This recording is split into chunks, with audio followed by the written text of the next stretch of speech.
श्री शिवाय नमस्तुभ्यम। दोस्तों, आप सभी का मेरे चैनल पर बहुत बहुत स्वागत है। कैसे हैं आप सभी? आशा करती हूँ आप सभी लोग स्वस्थ और अच्छे होंगे। तो दोस्तों, श्रावण का महीना शुरू हो चुका है। श्रावण का पावन महीने में शिवलिंग की पूजा करने का बड़ा ही महत्व है। शिवलिंग की पूजा करने से शिव जी बहुत ही जल्दी प्रसन्न होते हैं, सभी के मनोकामना जरूर पूरी करते हैं। अगर जिनकी शादी नहीं हो रही है, कानी लड़कियां हैं, वो शिवलिंग की अगर पूजा करती हैं तो उनको बहुत ही अच्छे रिजल्ट मिलते हैं, उनकी शादी बहुत ही जल्दी हो जाती है।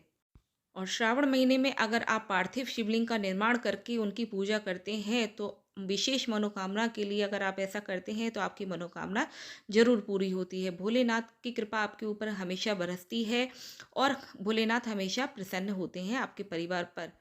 तो मैं आपको बता रही हूँ गमले में पार्थिव शिवलिंग का निर्माण किस तरह से करते हैं। तो आप चाहें तो गमले में रोज पार्थिव शिवलिंग का निर्माण पूजा विधि करके फिर आप उनका विसर्जन कर सकते हैं। तो चलिए मैं सामग्री आपको बता देती हूँ। यहाँ पर मैंने थाली ली है, थाली कोई भी ले लें पूजा की हो। वहाँ पे आपको कलश लेना है, कलश में आपको गंगा जल और जल से भर देना है आपको। फिर आपको पंचामृत लेना है। दूध, दही, घी, शहद, चीनी मिलाकर पंचामृत बनता है, या फिर आप गाय का कच्चा दूध भी ले सकते हैं। तांबे के पात्र में पंचामृत या दूध बिल्कुल भी ना लें, स्टील या पीतल के पात्र में लें। घी का दीपक लेना है। कनेर के फूल हो सके तो ले लें, सफ़ेद फूल ले लें, जो भी फूल मिले आप ले सकते हैं। केतकी का छोड़ के सिर्फ 5 या 11 बेलपत्र ले लें, आप शमी पत्र ले सकते हैं। आपको जनेऊ लेना है, मौली लेनी है, और आपको मूंग लेने हैं, काले तिल लेने हैं, चंदन, रोली, अक्षत, कुमकुम, हल्दी आपको लेनी है। प्रसाद में आप कुछ भी ले सकते हैं, चाहे तो आप बताशे मिश्री भी ले सकते हैं। इत्र लेना है आपको, ऋतु फल लेना है, और आपको दक्षिणा लेनी है। तो इतनी सामग्री आपको पूजा के लिए चाहिए ही होती है। आप चाहे तो सुपारी, लौंग भी रख सकते हैं। अगर आपको बेलपत्र ना मिले तो मंदिर में चढ़े हुए बेलपत्र को धोकर भी आप इस्तेमाल कर सकते हैं, या फिर आप कोई भी 5 पत्ते अपने गार्डन से लेके शिव जी को अर्पित कर सकते हैं।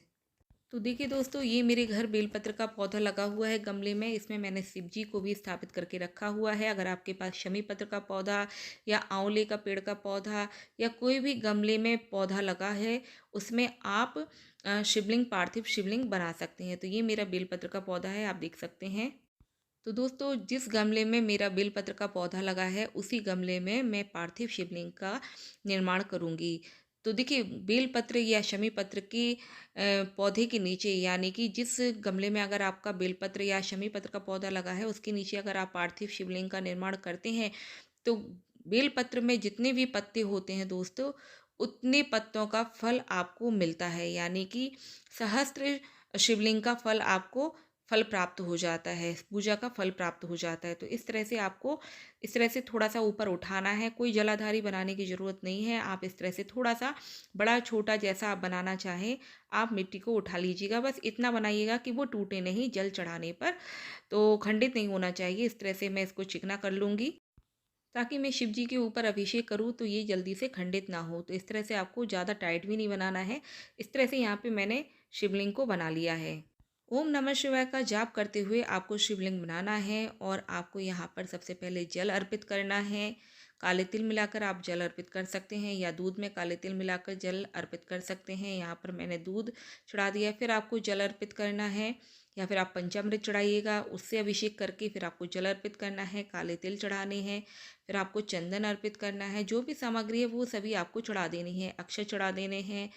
और यहाँ पे आपको पानी में इत्र डाल के थोड़ा सा जल पहले ही चढ़ा देना है। यहाँ पे मैं कलावा यानी कि मौली चढ़ा दूंगी। आप जनेऊ भी चढ़ा सकते हैं। यहाँ पे फूल अर्पित कर दूंगी, शमी पत्र और बेल पत्र भी यहाँ पे चंदन लगा के अर्पित कर दूंगी। फिर आप प्रसाद में मिश्री या फिर आप पंचामृत या फिर कोई भी मिठाई आप रख सकते हैं। यहाँ पे मैंने बताशे अर्पित कर दिए। फिर आपको आरती करनी है, दीपक लगा देना है। सबसे पहले मैंने दीपक तैयार करके रखा था, उसके बाद मैंने पूजा शुरू की। फिर आपको कपूर से आरती कर लें, चाहे तो दीपक से कर लें, और इस तरह से धूप दीप दिखा दीजिएगा, और धूप बत्ती भी जला दीजिएगा, फूल अर्पित कर दीजिएगा। तो इस तरह से आपको पूजन करना है। फिर आपको कलावा जो है बेल पत्र उसी पेड़ में आप बांध सकते हैं, बांध दीजिए। 5 या 7 बार इस तरह से आप बांधेंगे। फिर आपको दक्षिणा अर्पित करनी है दोस्तों। दक्षिणा अर्पित करने के बाद क्षमा याचना मांगनी है, और ओम नमः शिवाय या फिर श्री शिवाय नमस्तुभ्यम का बैठ के वहीं पे जाप करना है। और थोड़ी देर बाद यानी कि सूरज ढलने के पहले पहले आपको शिवलिंग का विसर्जन करना है। उसी गमले में आपको जल चढ़ाकर विसर्जन कर देना है। देखिए, विसर्जन जिस गमले में आपने शिवलिंग बनाया है उसी में आपको कलश में जल भरकर आपको आधा 1 घंटे के बाद आपको उस शिवलिंग का विसर्जन कर देना है। अगर आप अपने घर के अंदर पार्थिव शिवलिंग का निर्माण कर रहे हैं तो पूजा करने के बाद 1 से 2 घंटे के बाद या फिर शाम को सूरज ढलने के पहले आपको गमले में विसर्जन कर देना है पार्थिव शिवलिंग का। देखिए, उस शिवलिंग को ले जाकर आपको किसी भी बेलपत्र या किसी भी पेड़ के नीचे आपको उनका विसर्जन कर देना है, गमले में पानी डाल देना है। इस तरह से आपका विसर्जन हो जाएगा।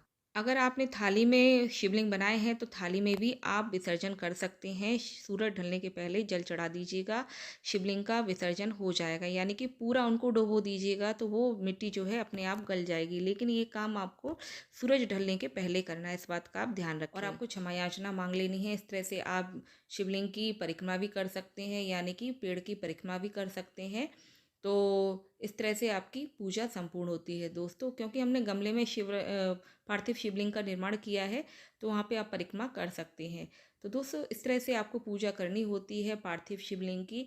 इसका फल बहुत ही अच्छा मिलता है दोस्तों। पार्थिव शिवलिंग बनाने से भोलेनाथ आपकी सभी मनोकामना पूरी करते हैं, आपके परिवार पर प्रसन्न होते हैं और सुख समृद्धि ऐश्वर्य आरोग्य की वृद्धि होती है।